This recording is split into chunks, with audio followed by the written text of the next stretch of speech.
The food chain.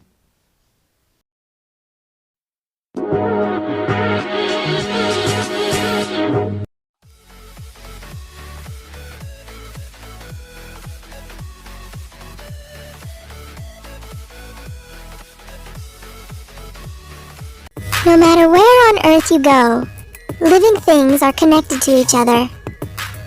From the tiniest of organisms to the largest of creatures, all living things need energy to survive. So where does that energy come from? Well, matter and energy passes from one organism to another, connecting living things like links in a chain. A food chain. Of course, a food chain is not an actual chain. It's a way to talk about the relationships between organisms and show how matter and energy flow between living things. Every living thing on Earth is part of a food chain, including you, and most things are part of more than one.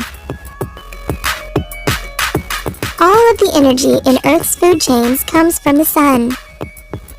The sun's energy reaches the Earth as light and heat, and plants capture some of it and convert it into food through photosynthesis.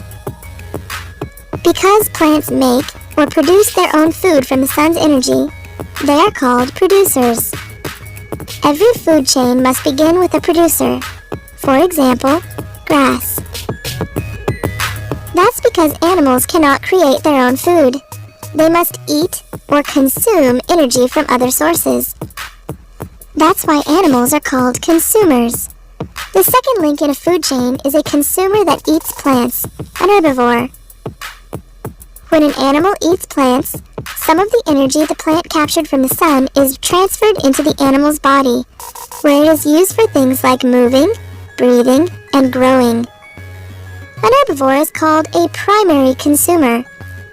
Primary means first, because an animal eating plants is the first consumer in the food chain. Let's add a rabbit to our food chain. Next comes a secondary consumer, the second consumer in the food chain. This consumer is a carnivore and gets their energy by eating other animals. Maybe our rabbit will get eaten by a fox. When the fox eats the rabbit, part of the energy that the rabbit got from the grass is transferred to the fox. This is the end of this simple food chain. The rabbit eats the grass, then the fox eats the rabbit. The energy that came from the sun is captured by the grass, transferred to the rabbit, and then transferred to the fox. Some food chains are longer than this one, but there can't be too many links in a food chain.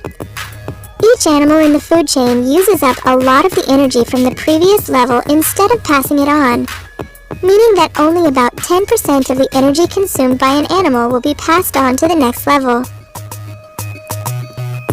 Let's take a look at a longer food chain that also begins with grass.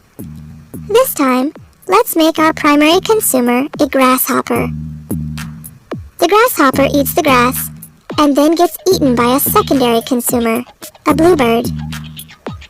Then the bluebird gets eaten by a tertiary, or third-level consumer, a snake. The snake is eaten in turn by an owl. The owl is the apex predator in this food chain. Apex predators are not hunted and eaten by any animals.